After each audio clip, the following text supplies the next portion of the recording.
Whether you're at Cadiz, Catawba, or Grand Rivers, you're just a short drive from the Land Between the Lakes National Recreation Area, and winter weekends are perfect for wildlife viewing. The hardwoods have cast off their leaves for the winter and open the curtain along the roads and trails. Stop by the Visitor Center at Golden Pond and pick up a map. Trails and back roads are clearly marked, and be sure to bring your binoculars. Elk and bison can be seen in their native habitat from paved roads in the 700-acre viewing area, and the majestic American bald eagle are best viewed in January and February in scheduled areas along the shoreline and high among the treetops and nesting and roosting areas. Special Eagle Event weekend programs are offered with LBL staff on hand to tell the story of their recovery and to answer questions. Begin your Land Between the Lakes experience at the Golden Pond Visitor Center and enjoy the exhibits and history of the area. And remember, children are always welcome at LBL.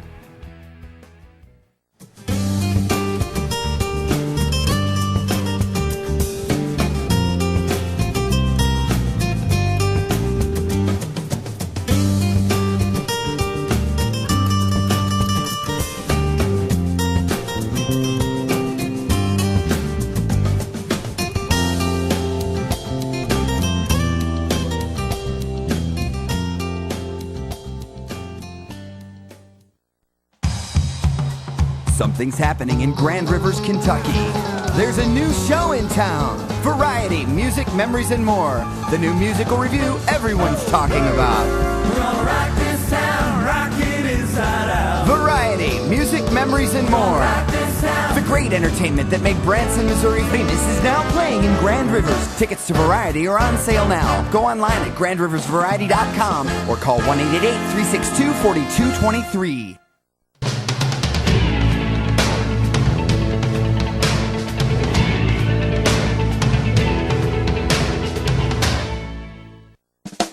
Your 7-day weather outlook is brought to you by the Lake Barkley Tourist Commission, located at Exit 40 off Interstate 24 in Catawba, Kentucky.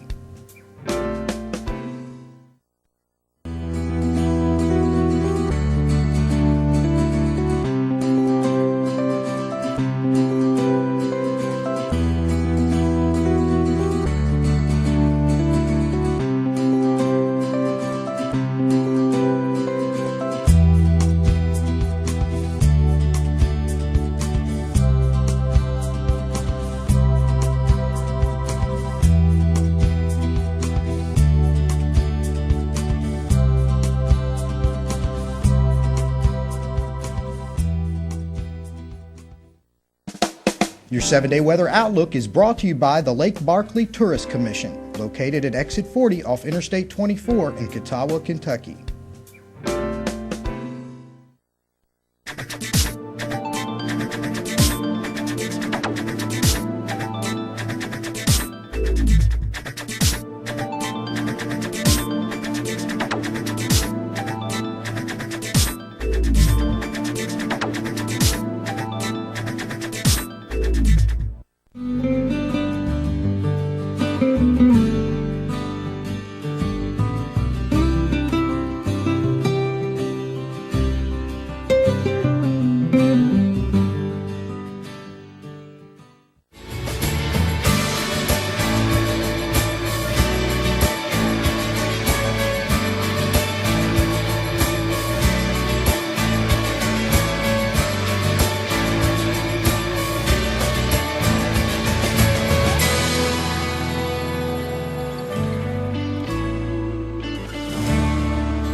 Hi, I'm Todd Atchison for Lakeland TV's Sights and Scenes, and we're here at Hillman Ferry Campground in Lyon County, Kentucky, where the first ever sled dog race in the South is about to take off. And we're going to talk to some of the teams and mushers today and find out what they have to say about this unique event.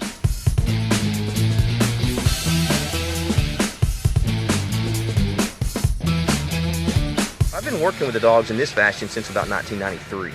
I got my first husky in 92 and started training him and working with him, and I was able to get in contact with some mushers up north and found a cart like this. This is the one I originally got, and I just acquired more huskies and met some of these other folks that are from the South, actually, that run dogs. We have people here today from Virginia, North Carolina, Georgia, Tennessee, obviously Kentucky. We run as little as 1 or 2.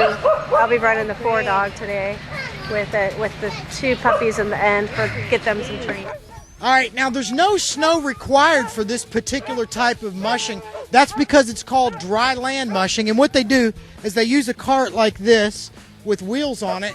Some guys have modified bicycles and scooters, and others have really, really decked out pro-type scooters.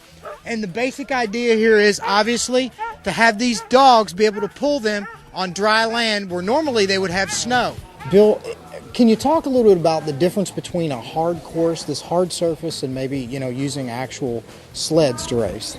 Well, of course, when you look at the racing on the sleds and racing on the snow, there are dangers. And I've broken my rib, I've cracked kneecaps, I've wrenched backs out, I've broke gang lines, all on the snow. And snow can pack hard. And I got to looking at these guys, these mushers that are out here on these dry land rigs right now. When I fall, I may hit a tree. When I fall, I may hit the snowbank. But when these guys fall, they're falling on pavement and gravel and dragging. Because rule number 1 in mushing is don't let go. And I'd much prefer to hit the snow in 1,100 miles than hit the pavement in 3 or 4. We'll be back with more sled dog action on Sights and Scenes in just a moment.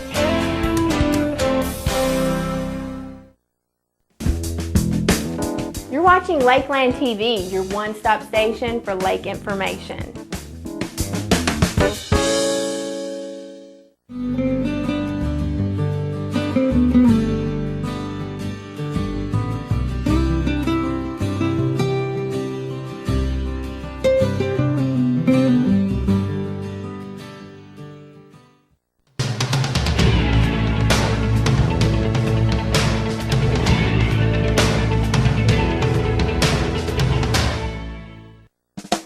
Your 7-day weather outlook is brought to you by the Lake Barkley Tourist Commission, located at Exit 40 off Interstate 24 in Catawba, Kentucky.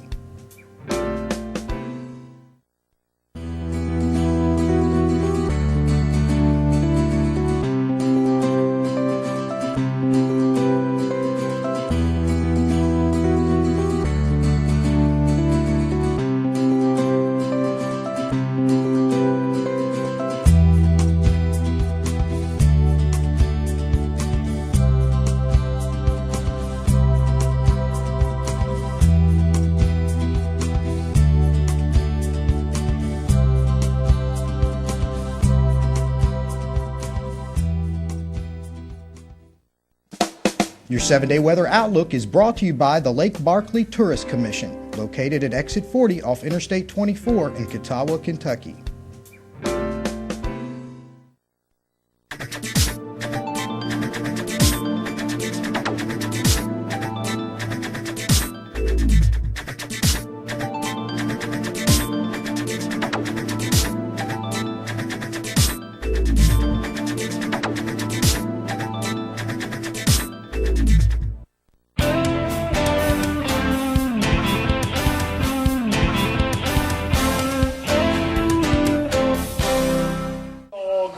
Or the 4 dog. You're going to be running with the green tape.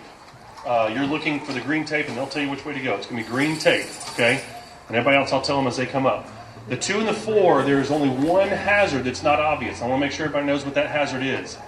There is a bridge that you're going to come up to that'll have a candy stripe green tape around it, and it's a 90-degree turn. If you're coming at it too fast, your dogs are going to slide or your cart's going to slide. So as you see that coming up, make sure that you're slowing down before you get to that bridge. 5, 4, 3, 1.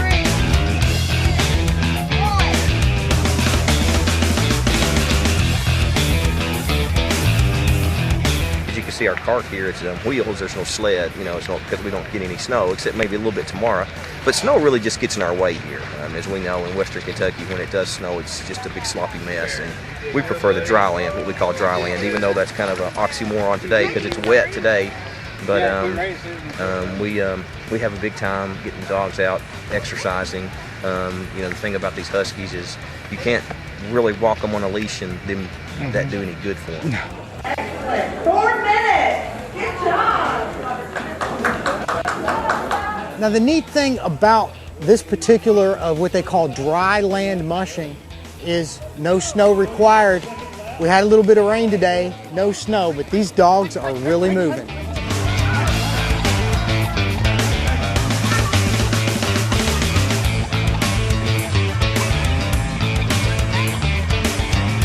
Now this is a typical scooter that would be used in a dog sled race. You see they've kind of combined a skateboard and the scooter. We got brakes front and back. And usually we're going to be seeing 2 dogs pulling this type of scooter. And this is the Diggler, and it's a dog scooter. Good job. Woo. It can get interesting here at the sled dog race. Basically what you want to look for is you want a bike that's got a lot of shocks to run on the dirt trails. And disc brakes are important because it helps you stop the dogs. And it's called juring? It's called bike juring. So what's the objective, just to finish the trail, or? Yeah, pretty much. It's basically I go for my personal best. So when I go out on the trail, I just want to beat my times from before and just have fun with the dogs. Is mainly meet the people, have fun with the people. It's great. And there's no greater bonding with your dog.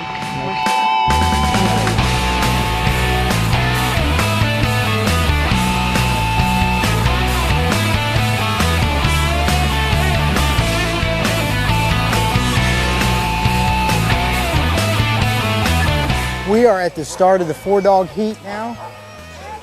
JJ's riding one of the more modern rigs. These guys are really set up for speed, and these dogs are ready to run. And they're off on the 4-dog heat. You see these dogs are being handled now. They use dog handlers to keep these guys sort of pointed in the right direction and kind of keep them calm. They also use them out on the trails to keep the dogs from, you know, straying off the trail. But this is a typical 4-dog setup here. Unlike the Iditarod, which is over 1,100 miles, this particular race is about 4 miles. That means each one of these competitors has to complete 4 complete laps around Hillman Ferry. And here they come.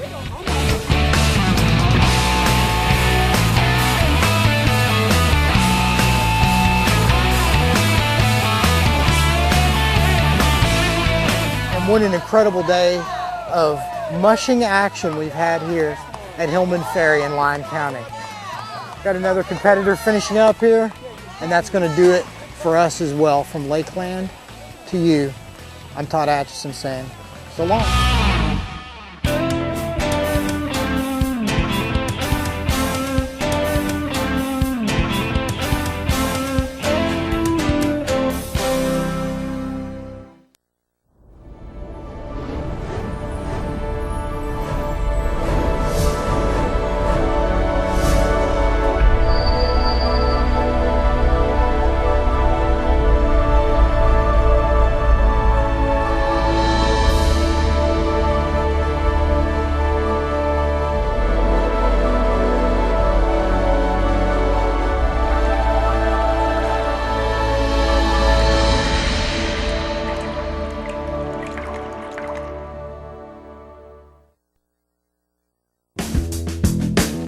You're watching Lakeland TV, your one-stop station for lake information.